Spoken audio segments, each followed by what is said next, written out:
Hello everybody and welcome back to my channel. So today we're going to take a look at this SBDY109.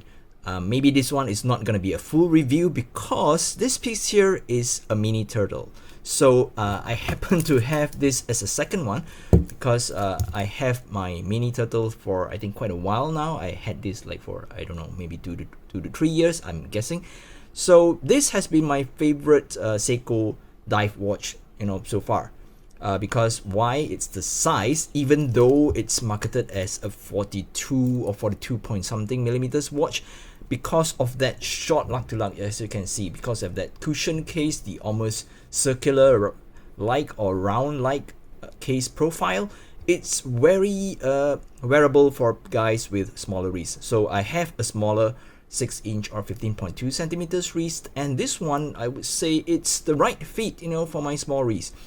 This is no doubt a very nice watch. I think the specs are quite good, but somehow I'm seeing that the mini turtle is not getting a lot of love or attention from the watch frame in the community, because maybe it could be the price. This one, it's sort of like their entry level mini turtle. It's powered by a 4R35 movement, but the price is not cheap. You see, I purchased this one. This one, it's if you look at the reference number is SBDY, and for a regular mini turtle, I think it's I would say the part number is SRP, or I can't remember. I'll put it somewhere in the description below, because this so-called Frost mini turtle, it's a JDM version. JDM meaning that it's for Japanese domestic market only, so it's not supposed to be sold internationally, but a lot of us can still buy. So you can buy direct from Japan. There are many online stores that sell JDM models, but this one I got it from a Singapore company called Norman Watches.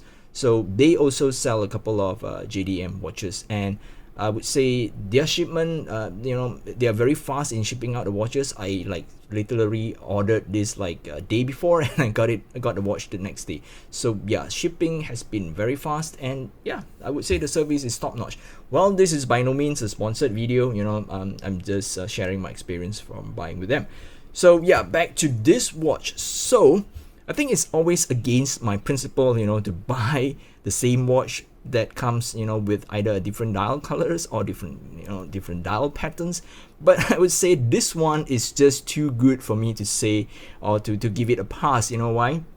I have been very interested with the so-called Frost Monster when they launched it a couple of years back, but Monster being a monster, it's slightly too big for my wrist. So when I found out that Seiko recently launched this Frost mini turtle, it's really hard for me to say no.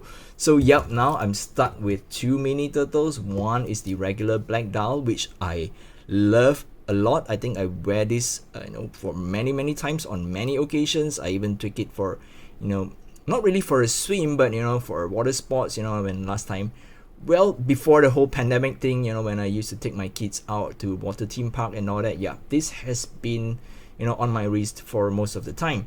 And now I have a second one, and I'm not gonna sell this one. I'm not really gonna sell my turtle because I just love them. But people might hate them because of that Cyclops. Yeah, I mean, I even owning that turtle for a couple of years now, I'm still not too sure if I were to like. It's kind of like a love-hate relation. You see, it really helps in magnifying the date, makes it easier to look at the date. But the circular light Cyclops, sometimes you have dirt stuck in between the edges, and it's really hard to clean, and sometimes it's quite annoying. But if you can get past that, I think this is definitely a great watch. So I think we should start with some dimensions here, even though this is not a full review, but I'm guessing some of you guys might not be interested to look at the review of my first mini turtle. So yeah, I think it's good that we should start with some dimensions. Right, so the watch has a case diameter of about 42.9, give or take a few millimeters when I measured across 2 to 8. And if you look at the thickness, let's flip it to the other side where there is no Cyclops. The thickness is 12.7 millimeters, and the lug to lug. Okay, so this watch has a very short lug to lug distance of 43 millimeters, making it very wearable on, you know, a lot of wrist sizes, and it comes with a 20 millimeters lug width. So yeah, changing the strap out or changing the bracelet out, it shouldn't be a problem because there are plenty of 20 millimeters watch strap here. So yeah, just go through the case design. The top of the lug, the brush, and the sides are high polish, and it comes with real lug holes that makes, you know, changing out the bracelet a little easier. And the watch comes with solid end links. Yep, these are like true solid end links, but the clasp is just a regular pressed metal clasp. And being an ISO certified diver, this watch comes with a dive extension. So in order for you to open up the dive extension, you just use your thumb or your finger to flip this part open. Once it's there, you just lift up this top part. Yep, so yeah, there you have it. This is your dive extension. So if you're really going diving with this watch, you know, when you're wearing it over your wetsuit, you have certain extension. So the removable links are held by pins and collar system. So yeah, you know, some might, you know, feel that it's a bit cumbersome, but you don't always, you know, take out and remove a link. So to me, it's still okay. And the bracelet has this combination of brush, and you know, you look at the side chamfers, they are high polish, giving the watch, you know, a tool-like appearance, excuse me.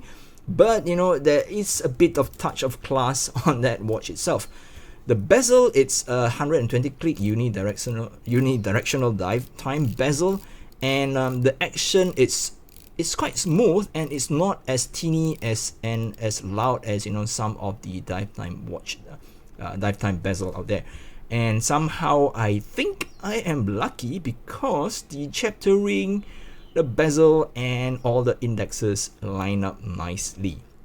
And being a JDM version watch, this one is made in Japan, whereas my original turtle is not made in Japan. It could be made in Malaysia, it could be made in China.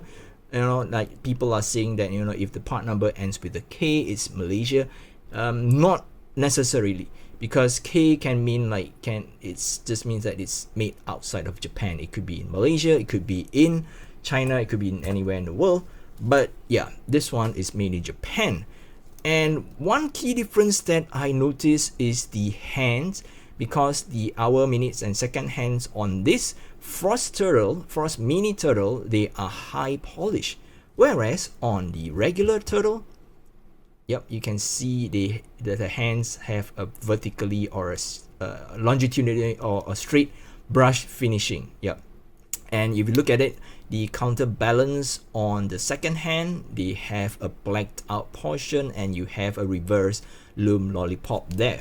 But for this one, everything is high polish, including all the hour markers and all that.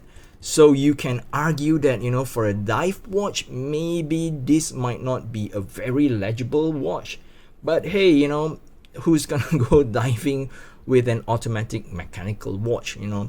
My wife is a certified scuba diver, and she would rely on a dive computer than this archaic, you know, automatic mechanical dive watch. Yeah, I hope you get the idea. So for most of us, it's alright, because like for a lot of watch enthusiasts, you know, like-minded watch enthusiasts like us, we will most probably be wearing this watch that's diving anyway, right? Or maybe the best is just to a pool, right?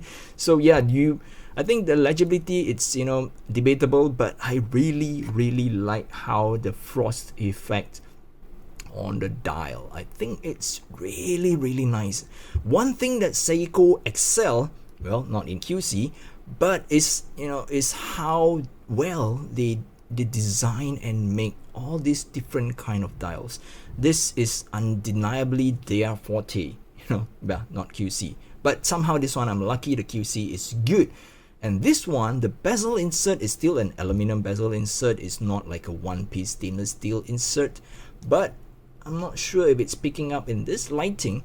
The markings are dark blue or navy blue in color. So you have this silver palette, and all the markers are like really navy blue kind of marking, which in a way matches the theme of the watch because it's a frost monster, so the blue color matches the watch nicely. And yep, as usual, unsigned crown, but the crown is unguarded, you know. So yeah, from here it looks okay, but if you turn to the back, yeah, some people are annoyed by this. You know, you see this long crown tube coming out from the case, yeah, but you know, on the wrist it looks okay. It's just that, you know, if you want to turn it back and then you want to complain, yeah, it's like that, okay, yeah, you have the right to complain that. So the case back, we have a regular wave case back, but one thing I think it's due to the ISO certification naming convention. You can see that here is divers watch 200 meters, but last time Seiko used to engrave like, you know, let me see, air divers 200 meters. So I'm guessing it's something to do with the ISO regulation convention here. And here you don't have the made in Japan marking, and here, yep, you have the made in Japan engraving because this is a JDM watch. So yeah, I think that's it. That's about it for this one. So maybe I'll do a quick wrist shot and we will just wrap this video up. Loom shot, loom shot, loom shot. All right, so before somebody starts a loom shot uprising, so this is how the watch look when it is dark. So it's kind of a regular Seiko Lumi Bright loom, but I think it's fantastic, you know, because of that large surface area where the loom is applied. They look really, really nice. And as with a lot of Seiko Lumi Bright loom out there, it lasts quite long and it is quite bright. So yeah, there you have it. It's the loom shot before somebody starts a loom shot uprising. Okay, so this is how the watch looked on my 6-inch or 15.2 centimeters wrist, and as you can see, the lug to lug distance, the short lug to lug distance makes this watch a lot wearable even on my small wrist. Yep, here is the back of the clasp. I think even for my wrist size, you should be able to get the clasp pretty much centered on your wrist. Yeah, today I'm wearing it a little loose because it's like really hot and humid here, and yeah, I should be able to go down a notch, but you know, it's just too hot. I do not like the feeling of the watch, you know, sticking all over my wrist because I'm hot and sweaty here. So yeah, it's a little loose, but as you can see, we have 4 micro adjustment position, which should be plentiful.